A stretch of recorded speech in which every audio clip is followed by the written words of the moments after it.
Assalamualaikum warahmatullahi wabarakatuh. Apa kabar Anda semua? Semoga selalu dalam keadaan sehat walafiat. Kembali berjumpa dengan saya, Hersu Beno Arif. Protes terhadap Perpu Omnibus Law Cipta Kerja itu terus berlangsung. Banyak suara-suara yang menyatakan bahwa ini dalam situasi semacam ini sebenarnya Presiden Jokowi ini sudah bisa di-impeach ya, dimakzulkan karena mengabaikan keputusan dari Mahkamah Konstitusi. Dan hari ini rencananya nanti saya kira mungkin sekitar menjelang siang gitu sejumlah aktivis buruh itu dari berbagai elemen, tapi katanya juga mengajak beberapa juga aktivis lainnya itu akan mendatangi gedung DPR untuk menyatakan sikap ya. Dan saya akan mengajak Anda untuk berbincang dengan salah satu peserta yaitu Ketua Umum KSPSI Bung Jumhur Hidayat. Assalamualaikum Bung Jumhur. Waalaikumsalam, apa kabar Bung Hersu? Alhamdulillah. Jadi ini rencananya teman-teman ini mau ke DPR ya. Sudah ini apa bentuknya audiensi atau sekedar menyatakan sikap aja di depan gedung DPR, Ya. MPR, DPR. Kita akan menyatakan sikap di luar gedung ya tentunya, di depan pagar DPR yang terdiri dari pimpinan-pimpinan serikat buruh.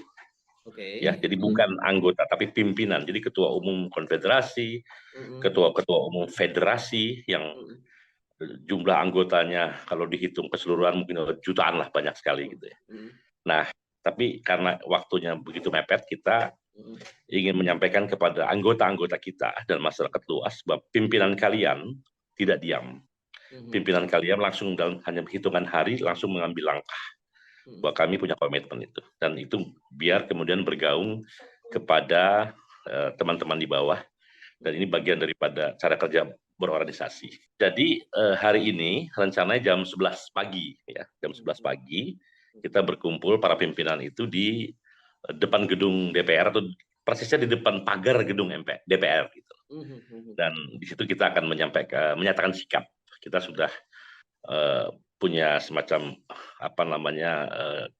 ringkasan lah dari protes kita atau aspirasi kita untuk disampaikan kepada penguasa, baik itu presiden maupun DPR, kira-kira begitu yang utamanya. Jadi hanya elemen buruh atau ada elemen-elemen masyarakat lain, civil society dalam ini yang ikut? Begini, jadi saya tuh ya alhamdulillah saya menghubungi beberapa teman dari tokoh-tokoh civil society movement ya. Jadi dan mereka sebenarnya saya itu begini, kami kaum buruh minta didampingi lah kira-kira begitu. Bahwa ini kami sektor ini betul-betul menderita dengan undang-undang ini, perpu ini, dan tolong juga dampingi kami bersama-sama dengan kami untuk bisa memperkuat suara kami kira-kira begitu. Dan ya alhamdulillah banyak respons dari teman-teman civil society movement, tokoh-tokohnya yang akan hadir. Bahkan ada akademisi juga yang akan hadir, yang sering kita dengar namanya lah di publik, yang betul-betul juga akan menyampaikan pikiran-pikirannya di dalam pernyataan sikap itu siang nanti, sebelum siang lah ya. Jam 11 kira-kira gitu, jam 11. Ya. Jadi bagi mereka yang ingin bergabung itu langsung saja ya nanti ya datang ke depan gedung MPR DPR. Jalan yang di depan atau di belakang ini? Aksi di depan, di depan, pasti di depan. Dan ini sekali lagi ini bukan aksi massa. Ini bukan aksi massa. Ini membaca pernyataan sikap. Ini bisa aja dibaca di kantor. Tapi kami sudah putuskan kita akan baca di depan gedung DPR. Ya, bahwa kemudian dari dalam gedung itu ada yang memohon kepada kita untuk berdialog. Ya mungkin bisa jadi kita bisa masuk, tapi kalau kita yang meminta pasti tidak. Karena kalau mau jujur, kita tidak percaya DPR, kita tidak percaya presiden. Kali kami sudah 2 kali lelah ya dalam urusan undang-undang ini. Gitu. Dan kalau nggak salah juga DPR kan juga sedang reses ya sekarang ini ya. Mungkin mereka baru masuk lagi nanti hari Senin ya. Ya biasanya walaupun reses tetap ada orang yang bekerja ya. Ada aja yang fraksi-fraksi atau komisi-komisi itu tetap suka ada. Tapi tetap kami tidak dalam posisi untuk menemui mereka gitu. Hanya ingin memberikan simbol saja bahwa gedung ini telah dihina. Gedung itu telah dihina oleh presiden. Karena pembentukan undang-undang sejatinya dalam UUD 45 itu adalah titik beratnya pada ranah DPR. Ya. Tapi kita tahu Perpu ini juga bagian daripada penghinaan terhadap DPR, penghinaan terhadap Mahkamah Konstitusi, dan kepada rakyat itu pasti nomor satu gitu. Oke. Apa saja ini poin-poin keberatan yang akan disampaikan? Saya Bocorannya rasa ini.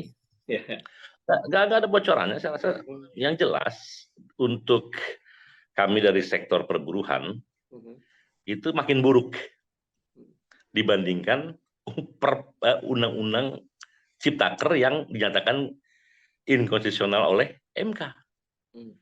Jadi hasil perbaikannya lebih buruk. Oke. Anda sudah baca ya tentang anunya ya? Saya sudah baca. Contoh. Dulu dalam dalam undang-undang Ciptaker itu ada cuti, namanya cuti besar. Ya, cuti besar itu berapa? 1 bulan.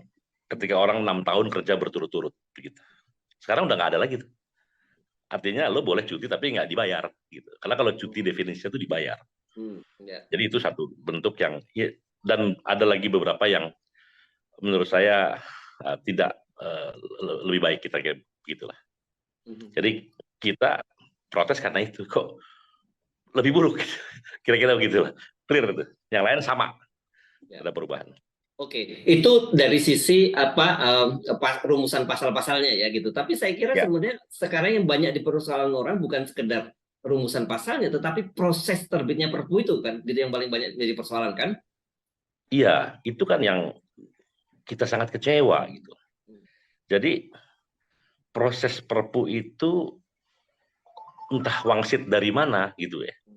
Karena kalau kita bernegara itu ada aturan main dan jelas Mahkamah Konstitusi pasal-pasalnya yang menjadi keberatan masyarakat itu jelas dalam amar putusan, dalam pertimbangan Mahkamah Konstitusi, dan itu diabaikan. Keluar Perpu dengan kebohongan belaka adanya krisis ekonomi perang Ukraina. Sementara Desember lalu tanggal 20-an Desember kalau nggak salah Menteri Keuangan mengatakan ekonomi kita kuat. Hanya 8 hari. Anda silakan baca, viral di mana-mana itu. Ketika Outlook 2023 ya, si Menteri Keuangan dan kawan-kawan biasalah mungkin walaupun kita tahu mungkin baik untuk segelintir saja, tapi dinyatakan bagus, kuat, hebat itulah dibandingkan yang lain. Tiba-tiba sekarang 8 hari karena ada potensi krisis yang besar. Masa 8 hari bisa berubah gitu? Itu kan menghina Sri Mulyani ya, Menteri Keuangan ya. Karena mungkin nggak yakin saya diajak diskusi atau tidak gitu. Aneh-aneh. Kira-kira begitu, Pak. Oke. Jadi dengan keanehan-keanehan itu, ini apa sih implikasinya? Tentu saja pertama saya ingin satu dari sisi kalau Anda mau mewakili buruh, tapi dari sisi implikasi kita berbangsa dan bernegara apa yang jauh lebih serius dari itu? Secara umum, saya ingin mengatakan bahwa Presiden itu lebih berkhidmat kepada investor, oligarki, pengusaha. Ya, padahal Presiden itu ya harusnya berkhidmat kepada rakyat, kepada orang banyak, orang lemah. Begitu juga DPR. Kita tahu, jadi Presiden dan DPR ini kedua lembaga ini berkhidmat untuk oligarki, bukan berkhidmat untuk rakyat. Dan pada awalnya tidak banyak orang percaya soal itu. Masih membela-bela dengan luar biasa. Tapi akhirnya satu demi satu mereka meyakini, oh benar. Dan ternyata lembaga-lembaga negara pun dikhianati juga. Jadi buat saya ini udah kebangetan gitu. Dan yang menarik, Profesor Mahfud juga ngembela gitu loh. Jadi saya kadang-kadang aneh, Mahfud MD ini profesor, tapi kayak nggak sekolahan gitu loh. Cara ngomongnya, kasihan sama dia. Memang pada umumnya, pada rezim kali ini, orang pintar, profesor, banyak yang mendadak bodoh ketika di dalam kekuasaan rezim ini. Dulu ada film Mendadak Dangdut, sekarang Mendadak Bodoh. Termasuk aktivis-aktivis yang beternak harusnya beternak ide-ide yang bagus di dalam istana, mendadak bodoh semuanya gitu. Ini yang disesalkan dari gerakan civil society kepada negara ini, rezim ini. Oke, tapi ya, implikasinya ini kan sesungguhnya kalau saya menyimak pendapat dari para pakar hukum tata negara, sebenarnya implikasi ini sangat serius ya dari keputusan pemerintah melakukan itu. Tapi kalau kita melihat kemudian lembaga-lembaga negara, terutama dalam hal ini DPR misalnya sudah dikuasai penuh oleh pemerintah, kemudian banyak juga civil society yang Anda bilang tadi mendadak bodoh dan sebagainya. Jadi apa yang bisa dilakukan oleh kita semua? Saya rasa sejarah sedang berjalan. Perubahan-perubahan sedang dimulai, gitu. Mudah-mudahan damai itu sajalah. Saya berharap begitu. Mudah-mudahan semua orang sadar akan peran dimanapun dia berada. Kita tidak mengharapkan perubahan yang menimbulkan huru-hara begitu, tapi perubahan terjadi dan keinsafan kepada pentingnya membela rakyat jelata, ya itu dibangunkan kembali.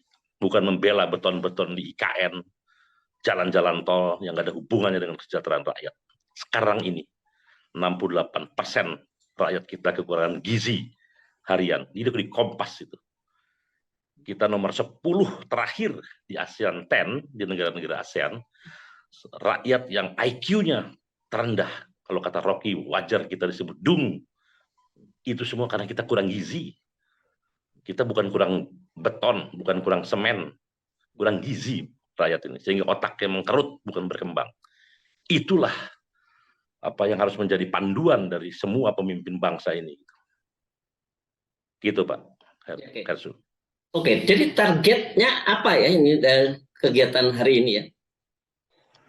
Kegiatannya kami ingin menyampaikan sesuatu, keberatan-keberatan kami, dan saya berharap ini bagian daripada untuk menyadarkan siapapun yang sekarang berada dalam kekuasaan. Jangan bermain api kalau tidak mau letup. Gitu. Jangan bermain api, dan sekarang bukan hanya orang-orang biasa lah yang merasa ada pengkhianatan, tapi bahkan lembaga-lembaga, bahkan orang-orang yang terpandang, tersohor dalam keilmuannya sudah menyatakan ini sebuah pelanggaran konstitusi. Gitu. Jadi kita mengingatkan lagi, dan kita akan terus mengkampanyekan kepada semua. Oke, tapi kalau kita lihat prosesnya sejak awal kan, waktu Omnibus Law juga, waktu itu kan gelombang protes juga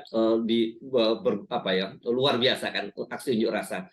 Tapi kan kemudian pemerintah dan DPR tetap saja itu mengesahkan undang-undang itu. Dan kemudian sekarang ketika kemudian diajukan gugatan ke Mahkamah Konstitusi dan diputuskan inkonstitusional bersyarat, tapi tiba-tiba juga langsung dihajar saja, diterpedo saja oleh pemerintah dengan Perpu. Apakah Anda masih bisa berharap dengan hanya pernyataan-pernyataan semacam ini? Ya, saya nggak mengatakan bahwa ini hanya sebuah pernyataan yang tidak punya tindak lanjut ya. Yang jelas, teman-teman saya di Serikat Buruh, saya tahu persis bagaimana mendidih mereka semua. Mendidih kemarahannya dengan lahirnya Perpu ini.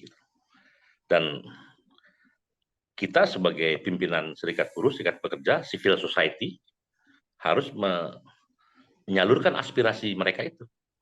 Nah, karena itu saya belum tahu persis detail seperti apa, tapi kemendidihannya itu sudah saya rasakan dan teman-teman lain rasakan. Dan saya rasa dari civil society lain juga sama, yang mengurus tanah, masyarakat adat, pertanian.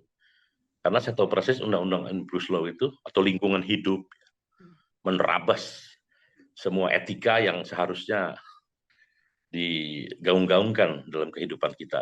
Tapi diterabas etika, human rights, hak, ya, hukum, semua dibabat rata. Yang penting investor lancar, oligarki lancar, pengusaha lancar, pengusaha rakus juga. Itu faktanya. Jadi menurut saya ini udah kebangetan lah. Gitu. Ya. Artinya sebenarnya ini pimpinan-pimpinan ini menyampaikan pernyataan sikap. Tetapi seperti biasanya pada waktu itu semua gerakan massa seperti yang Anda lakukan sebelumnya, para buruh turun ke jalan itu juga akan dilakukan. Oh iya, justru saya mengatakan itu. Justru saya mengatakan bahwa sekarang ini hanya baru beberapa hari, apalagi habis tahun baru masih banyak yang Ya. liburan. Tapi kami pimpinan serikat buruh itu ingin menunjukkan juga kepada anggota kita Oke. bahwa kita pimpinan itu tidak mengamini, ya, tidak memuji-muji presiden, tidak memuji-muji perubahan hukum melalui Perpu dan menghina-hina atau tidak percaya kepada DPR. Tidak. Kita menyatakan bahwa kita menyatakan Perpu itu salah dan wajib ditolak. Itu penting untuk diketahui oleh para anggota yang jumlahnya puluhan juta ini, teman-teman pimpinan-pimpinan serikat buruh. Kalau enggak, kalau pimpinannya saja tidak bersikap atau memuji-muji Perpu, maka akan hancurlah mereka semua. Jadi setelah itu baru dengan biasanya terjadi konsolidasi di level-level di bawahnya. Ya. Jadi Ya. dimulai dari itu sebetulnya. Ya, Bung Jumur, kan kita tahu ya bahwa melalui media massa kita juga membaca ternyata dalam proses ini, proses Perpu ini, akhirnya kita tahu ada kelompok-kelompok buruh juga ya yang dilibatkan dalam ini. Tapi kemudian juga akhirnya mengaku kecewa gitu ya karena katanya usulan mereka 99% ditolak gitu, dan ini saya kira selama ini kan menjadi justifikasi bahwa oh, kita udah bicara kok dengan para buruh dan sebagainya. Nah, bagaimana menyikapi perbedaan-perbedaan semacam ini? Apakah kemudian setelah yang satu merasa di-prank juga oleh kelompok yang lain, di-prank oleh presiden gitu, apakah mereka juga akan bergabung dalam gerakan Anda ini? Saya tidak yakin mereka cukup sadar dengan prank-prank yang pernah mereka terima ya. Karena pranknya nggak sekali, berkali-kali pranknya. Oh, oke. Ditipunya berkali-kali, ditipunya berkali-kali. Dan masih hahaha juga gitu. Oh. Jadi kalau masih hahaha juga atau sekedar menyampaikan satu karnaval dalam sebuah demonstrasi, ya itu boleh-boleh aja lah. Bisa jadi begitu, hanya untuk memberikan bahwa kita masih peduli loh. Tapi yang saya khawatirkan karena ada konflik of interest dalam politik, ya. Maka keberanian dengan lantang menyuarakan itu akan berkurang begitulah. Ya. Jadi ya saya sih kasihan aja, kasihan. Ya mudah-mudahan berubah lah. Jangan udah 3, 4, 5 kali di prank, dibohongin, masih percaya juga. Ini kan kacau. Ini artinya ada kelainan. Kalau orang sekali, 2 kali, 3 kali dibohongin masih juga percaya, itu namanya ada kelainan. Mudah-mudahan teman-teman pimpinan-pimpinan serikat buruh tidak memiliki kelainan-kelainan yang gara-gara berhubungan dengan presiden, menteri, atau siapa, seolah-olah dunia buruh ini berubah menjadi baik. Tidak. Ya, hubungan baik silahkan, senyum-senyum silahkan, ngopi bareng silahkan. Tapi nasib buruh, nasib rakyat yang kita tidak setuju dengan kebijakan tetap harus menjadi kepastian kita untuk kita perjuangkan. Oke. Ya, jadi sebenarnya tuntutan maksimal dari teman-teman ini apa? Apakah kemudian minta dicabut Perpu ini, atau bagaimana ini yang ingin dilakukan oleh teman-teman? Atau teman-teman sebenarnya seperti Anda tadi sudah nggak percaya lagi dengan pemerintah, pokoknya kita menunjukkan sikap saja gitu? Ya, kita nggak percaya, jujur aja. Sama presiden nggak percaya, sama DPR apalagi lah gitu. Nggak percaya. Tapi nggak boleh patah arang juga. Siapa tahu ada semacam perubahan yang tiba-tiba dari seseorang karena ada satu hal tertentu gitu. Maka bisa dicabut Perpu dan bisa dicabut Undang-Undang Omnibus Law. Yang kita maksud Perpu itu mencabut Undang-Undang Omnibus Law, itu harus dikembalikan undang-undang yang lama itu. Jadi boleh Perpu, cabut Undang-Undang Omnibus Law. Kembalikan kepada undang yang lama, susun lagi dari awal. Silahkan. Itu yang kita maksud, itu boleh. Nah, walaupun kita pesimis. Kita tidak tahu, ada harapan, ada yang mengabulkan.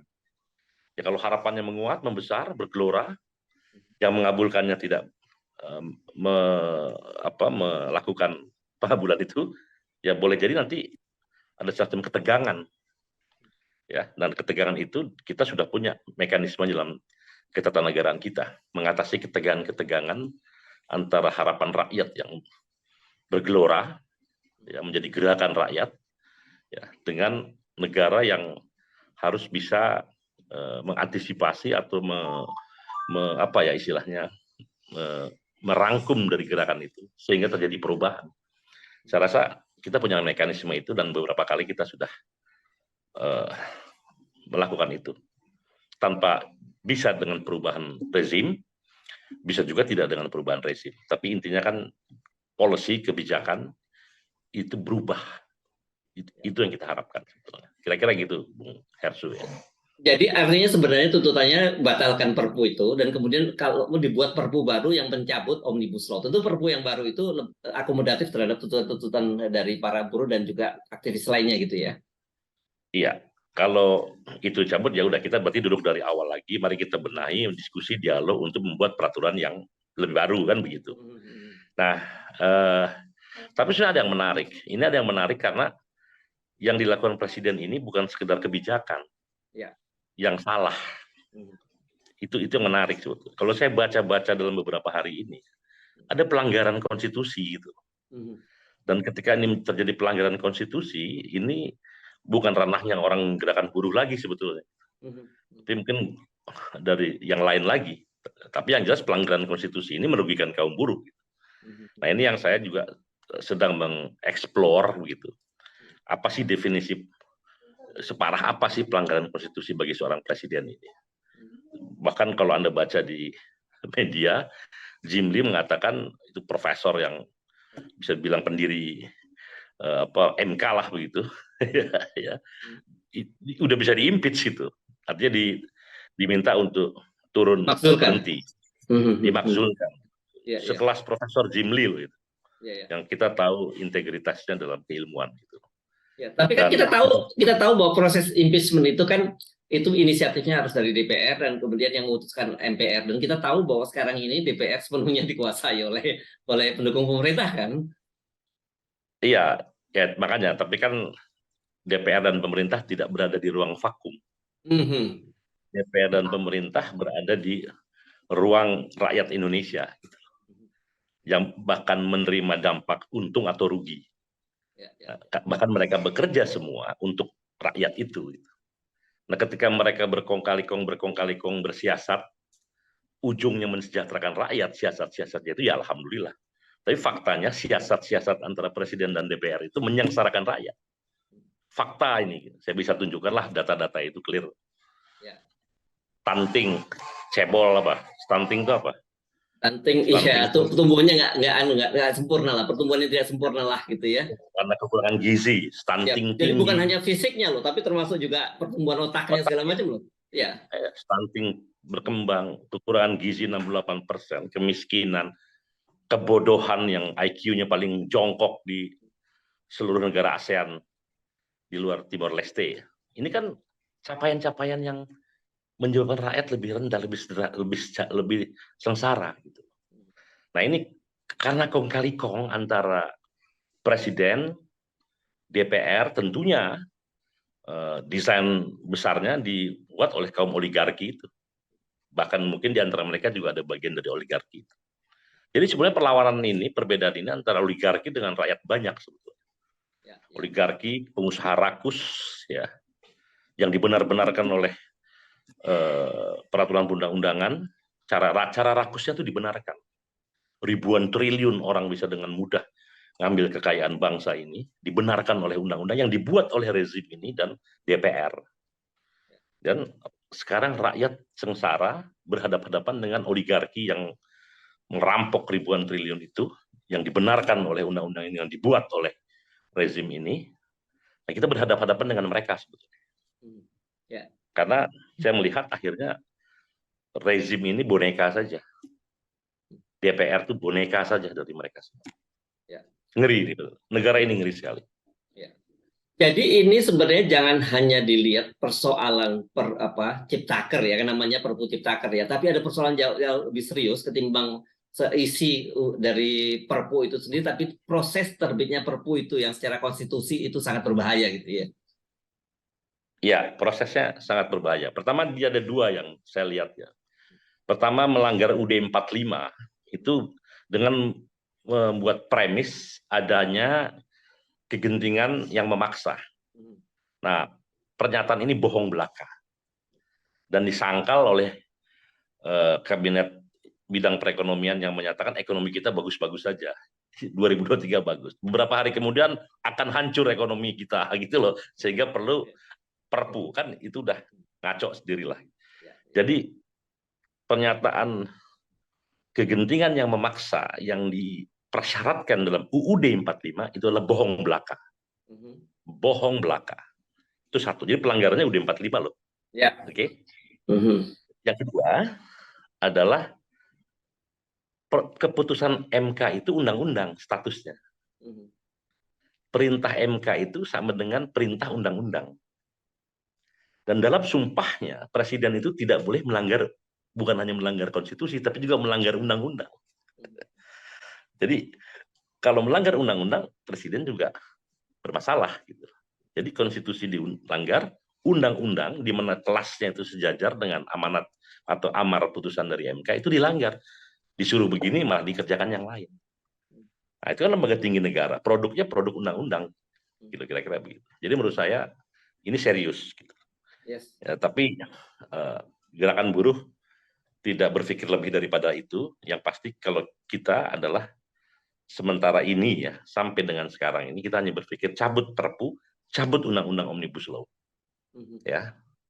Karena kalau itu tidak dicabut, sama artinya bagi kaum buruh, Presiden dan DPR hanya menyengsarakan kaum buruh. Gitu. Kira-kira. Oke. Baik, terima kasih Bung Muhammad Jumhur Hidayat. Jadi bagi teman-teman para aktivis lain yang hari ini nanti siang sekitar pukul 11 mau bergabung, itu silakan langsung datang datang saja langsung ya ke depan gedung MPR.